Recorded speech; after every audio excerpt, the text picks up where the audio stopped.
Olá, bom dia amigos e amigas aqui do canal Dica de hoje. Como vocês sabem, meu nome é Daniel Nigri, eu sou analista CNPI e já estou no mercado financeiro desde 1999.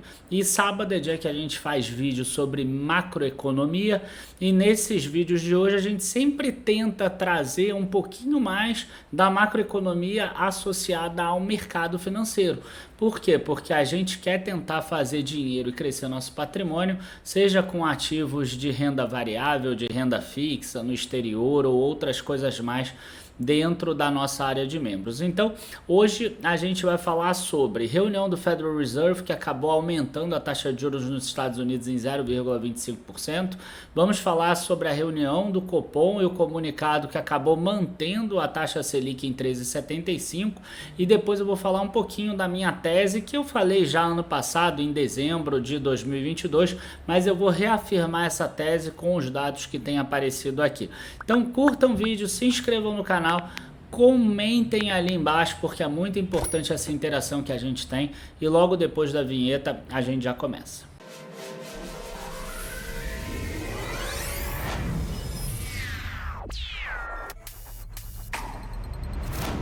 Bom, gente, primeiro eu queria aproveitar para pedir de novo para vocês se inscreverem e ativarem ali o sininho de notificação, que eu sei que vocês ouviram a vinheta e não se inscreveram, então se inscreve lá que esse é o momento.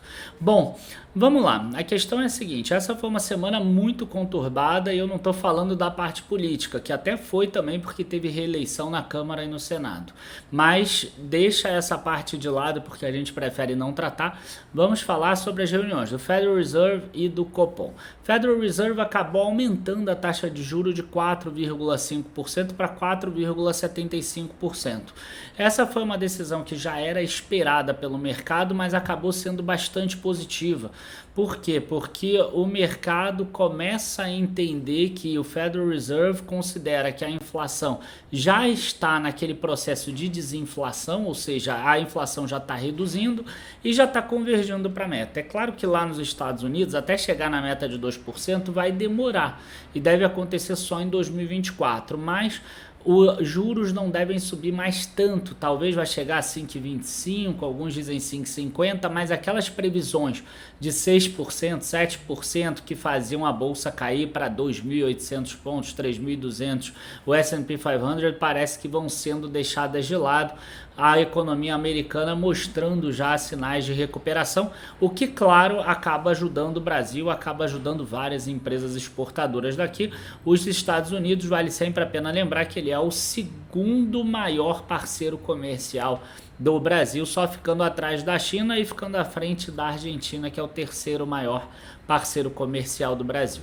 Enfim, aí a gente passa para o Copom, e no Copom a gente vai acabar tomando um pouquinho mais de tempo. O que eu fiz aqui? Como é que a gente analisa a reunião e o comunicado do Copom? A gente analisa comparando essa reunião com a reunião anterior, que aconteceu uns 45, 50 dias atrás, que foi em dezembro.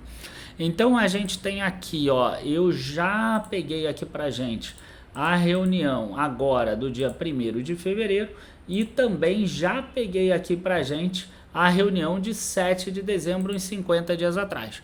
Então a gente vai ver aqui que o Copom mantém a taxa Selic em 13,75, mas o mercado não gostou tanto do tom do comunicado. Pelo menos eu não gostei. Eu estou gravando na quinta antes do mercado abrir, então não sei se subiu ou caiu. Isso eu estou falando com relação a algumas pessoas que eu acabei conversando. Bom, vamos lá.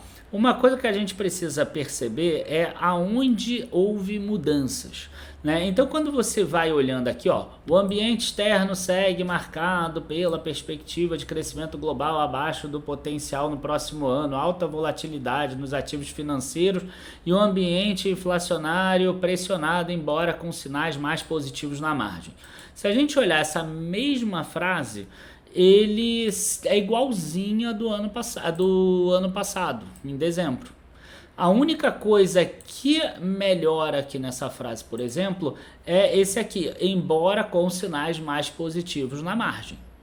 Então é exatamente aquilo que eu falei agora sobre a reunião do Federal Reserve, quer dizer, o ambiente externo começa a melhorar. tá? Mas eu não vou passar linha por linha desse comunicado, senão vai demorar 30, 40 minutos esse vídeo. Eu ainda quero falar um pouco da minha tese para 2023, tá? Então eu vou pegar alguns dados que eu considero mais importantes aqui no Brasil, tá? Então eu quero pegar aqui essa segunda frase aqui. Em relação à atividade econômica brasileira, o conjunto dos indicadores mais recentes segue corroborando o cenário de desaceleração esperado pelo Copom, tá? Então, em fevereiro, ele já mostra exatamente isso. Em dezembro, tá? Ele vai falar aqui, em relação à atividade econômica brasileira, a divulgação do PIB apontou ritmo de crescimento mais moderado no terceiro trimestre. O conjunto dos indicadores mais recentes corrobora o cenário de desaceleração esperado pelo Copom.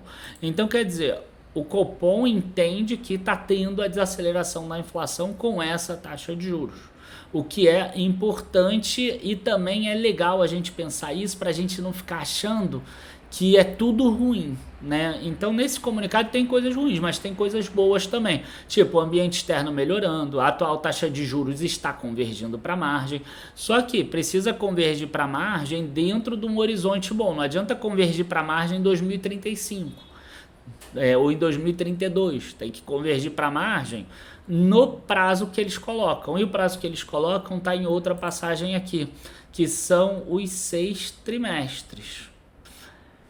E que a gente consegue ver aqui.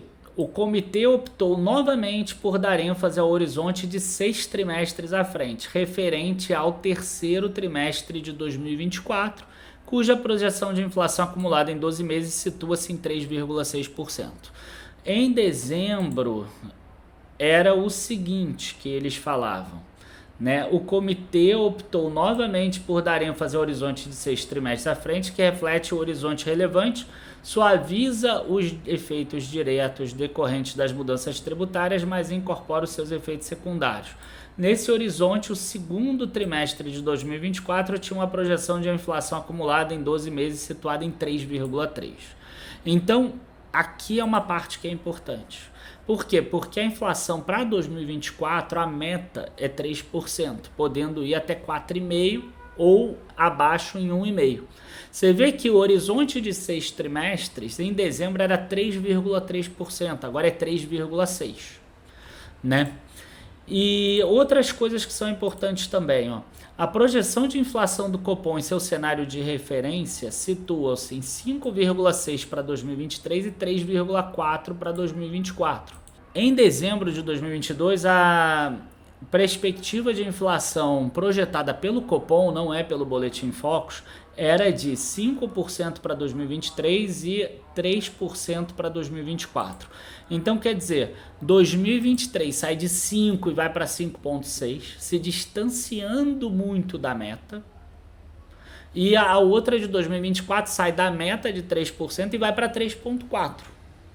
Então, esses dois pontos acabam trazendo todo o resto do comunicado, que é o que a gente vai ver agora, que são as partes mais importantes, que é o seguinte, e aí a gente fala dessa frase aqui: a conjuntura particularmente incerta no âmbito fiscal, quer dizer, questão de impostos aí, né, questão de desoneração e coisas do gênero, e com expectativa de inflação se distanciando da meta em horizontes mais longos, e aqui ele já fala de 2024, demanda maior atenção na condução da política monetária, tá?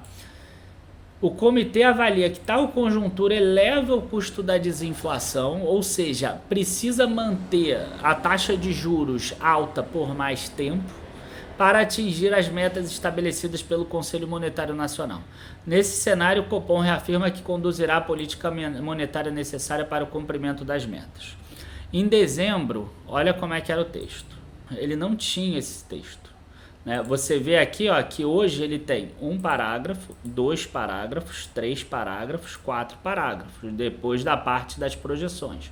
E em dezembro, depois da parte das projeções, tinha 1 parágrafo, 2 parágrafos e 3 parágrafos. Então, quer dizer, isso é uma coisa muito importante, porque se o Copom incluiu esse parágrafo para mostrar exatamente que o processo de desinflação demora mais, o mercado começa a precificar que talvez os juros não caiam esse ano, que eu discordo, mas o mercado começa a precificar isso. Muito provavelmente a gente já vai ver Boletim Focus subindo a projeção da Selic para 2023, por exemplo. E quem sabe até para 2024, porque a inflação começa a sair daquele balanço da meta ali, tá? E para terminar aqui, uma coisa que é importante da gente ver é o seguinte, que o Copom está começando a esquecer a meta de 2023. Ele já está considerando que é impossível ele conseguir seguir essa meta de 2023. Olha só o que ele diz em dezembro primeiro. Agora eu estou mudando a ordem. Dezembro primeiro, né? Ele fala ao longo do horizonte relevante que inclui os anos de 2023 e de 2024. E nesse ano agora, né, nessa última reunião, a gente fala que da meta ao longo do horizonte relevante que inclui os anos de 2023 e em grau maior de 2024. É claro que ele não pode abrir mão da meta da inflação na primeira reunião do ano, porque senão a meta está completamente errada. Mas ele já sinaliza que 2023 não vai bater a meta também, mesmo mantendo esse patamar. O que faz com que os juros não subam, né? Porque se o importante fosse apenas bater a meta, o juro poderia subir, por exemplo. E tem alguma parte do mercado que acredita que o juro vai subir. Mas por que isso não acontece?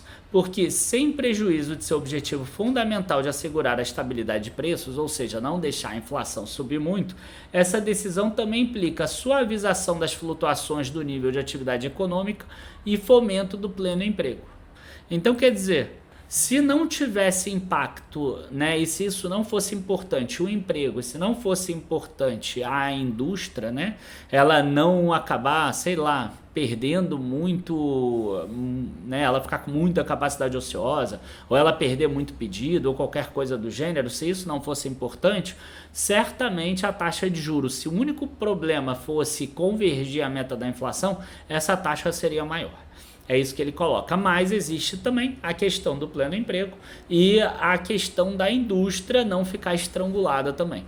Então, esses são pontos aqui que eu peguei e que são importantes para que a gente possa, né, avaliar bem a estrutura do Copom. Então, ficou claro com esse relatório que as projeções de inflação subiram muito, mesmo sem colocar a parte de cenário de risco hidrológico, porque não existe mais.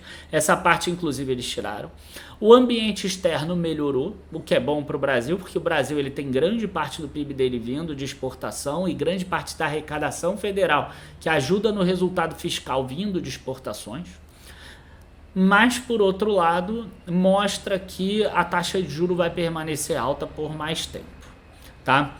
E aí eu aproveito para colocar uma outra imagem agora que veio do Valor Econômico para eu falar um pouco da minha tese para esse ano, né? E aí essa aqui é a inflação na indústria. A inflação na indústria de 2022, que é o preço porta de fábrica, que aí exclui impostos e exclui fretes. Isso aqui é a inflação do produtor, da produção do produtor, sem incluir frete, sem incluir imposto. Então a operação dele esse ano subiu 3,13% só a inflação da indústria. Ela subiu muito, 19% em 2020, subiu muito, 28% a inflação de preço ao produtor em 2021 e agora sobe só 3,13%. Quando que subiu pouco? Em 2016, 1,71%, que era exatamente quando o Brasil estava passando já o pior da crise passada, era quando a taxa de juros estava em 14,25%. Então, o que acontece nesse momento? Nesse momento, o produtor ele já não começa mais a sentir tanto o impacto da inflação. E aí, o que acontece? Ele teve uma margem que ficou comprimida, ele não conseguiu repassar tudo isso para as atacadistas e para o varejo. Então, ele agora deve repor uma parte da margem nesse ano. Por isso que a inflação ela não converge para a meta, talvez esse ano em 2023. Ainda tem questão de preços administrados que a gente não conseguiu falar, né? Vai ter volta de preço da gasolina com reoneração de impostos, vai ter volta de preço da energia elétrica e outras coisas. Mas isso vai ser assunto para outro vídeo. A grande questão é, a gente começa a perceber que na ponta da indústria, aquela pressão inflacionária já passou. aquela questão da gestão da cadeia de suprimentos que estava toda acabada aí no mundo, já começa a normalizar. Então agora ela vai ter um período de reposição de margem e depois isso começa a chegar no consumidor final. Tá? Eu acredito que isso não vai demorar tanto assim como o mercado espera, que vai ancorar só em 2024. Eu acredito que a gente já vai ver dados disso no segundo semestre. Então a gente deve ver queda já da taxa de juros e talvez até mais forte do que a gente imagina nesse próprio ano. Por quê? Porque energia elétrica vai voltar imposto, mas cara, esse ano os reservatórios estão cheios. Então o aumento do custo da distribuição no mercado cativo vai diminuir, porque as empresas distribuidoras compraram energia muito barata, tanto que elas tiveram margens brutas muito altas. Margem bruta excluindo VNR, tá? Margem bruta caixa, vamos dizer assim. Então a gente vê alguns pontos que são importantes. O próprio Copom coloca, e eu não coloquei essa parte no vídeo, que existe um cenário positivo de queda, continuação de queda do preço das commodities. Eu não estou falando do petróleo ir de 80 dólares para 40, que atrapalharia o Brasil. Mas se for de 85 dólares para 70, já ajuda esse cenário. Talvez o aumento de imposto seja contrabalançado com uma queda do preço, por exemplo. E aí isso já vai sendo suficiente para você estancar a inflação. Aí quando você soma alimento que tem a ver com commodities, quando você soma gasolina, por exemplo, e frete, quando você soma energia elétrica, esses 3 itens já dá 40 e poucos % do IPCA. Então eu vejo pressão para baixo de inflação em quase metade do IPCA. E aí o que eu acredito é que o mercado vai ser super pego no contrapé. E eu venho falando isso desde novembro, dezembro do ano passado, né? Então, assim, a nossa tese para esse ano, eu continuo dizendo, tá? É bolsa 150 mil pontos, colocando aquela margem de tolerância de 6 meses. Pode acontecer em junho desse ano ou em junho do ano que vem, isso não importa, isso não vai mudar muito. Tá? Se bater em fevereiro ou em março do ano que vem, ninguém vai escrever assim, pô, o Daniel errou. Entendeu? Isso também não importa. Tá? Agora, tem sempre uma margenzinha de tolerância. Eu não estou falando que dia 31 de dezembro a bolsa vai chegar em 150 mil pontos, mas a tendência é que a bolsa suba. Mesmo que ela chegue a 140 mil pontos, acho que ninguém vai ficar triste aqui. Tá? Então, esse é o cenário que a gente trabalha. Por quê? Porque a bolsa antecipa, a inflação vem baixa, a bolsa no final do ano antecipa o quê? Uma queda de juros super rápida em 2024. Então eu realmente imagino nisso. Esse período agora é o período de acumulação. Na verdade, o período de acumulação começou lá quando eu fiz o primeiro relatório da mudança da tese em agosto do ano passado. Então, os nossos assinantes já estão comprando aí há muito tempo a preços baratos e já estão se beneficiando aí de alguma alta, porque quando eu escrevi isso a bolsa estava lá, tinha saído de 94 mil pontos, já está em 98 mil pontos, agora quando eu estou gravando já está 111 porque ontem caiu pra caramba, 112 mil pontos. Tá, então parte já foi, mas ainda tem uma parte muito grande para entrar nisso, tá? E eu sempre falo o seguinte, eu mesmo nunca confio 100% na minha tese. Tá? Então eu tenho ativos descorrelacionados na carteira, eu tenho renda fixa na carteira, eu tenho exterior na carteira, eu tenho fundos imobiliários na carteira e tenho até criptomoeda na carteira, bem pouquinho também. Tá? Por quê? Porque você não pode confiar cegamente, nem mesmo assim na tua percepção, porque existem tantas variáveis que podem impactar no mundo que você não pode confiar cegamente em você. Você tem que sempre estar descorrelacionado. Você tem que seguir a tua gestão de portfólio. Tá? E aí, pensando nisso, pensando nessa gestão de portfólio, eu quero convidar vocês para segunda-feira, agora 6 horas da tarde, a gente tem uma live normal que é o fechamento de mercado. Esse fechamento de mercado vai durar um pouquinho mais. A gente vai falar um pouco sobre gestão de portfólio, tá? E essa gestão de portfólio é muito importante para você conseguir ultrapassar esse ano. Não seja ganancioso em torno daquilo que o Daniel falou que bolsa é para cima esse ano. Saiba ganhar o teu pouco e saiba que se o Daniel errar você não pode ir para a ruína. tá bom? Isso que eu sempre costumo passar para as pessoas. Abraços, bons investimentos, espero que vocês tenham gostado muito do vídeo. Se vocês gostaram, curtam o vídeo, se inscrevam no canal e falem com os amigos, coloquem em mídias sociais, marca a gente lá no Instagram, no @dica de hoje _7. E hoje é sábado, né? No final de semana eu coloco caixinha de pergunta lá no Instagram. Então se você tem dúvida, a gente responde a maioria das perguntas. Colo, não deixa de ir lá no Instagram, seguir a gente e fazer uma pergunta para nós. Abraços, bons investimentos e até a próxima. Tchau, tchau, pessoal.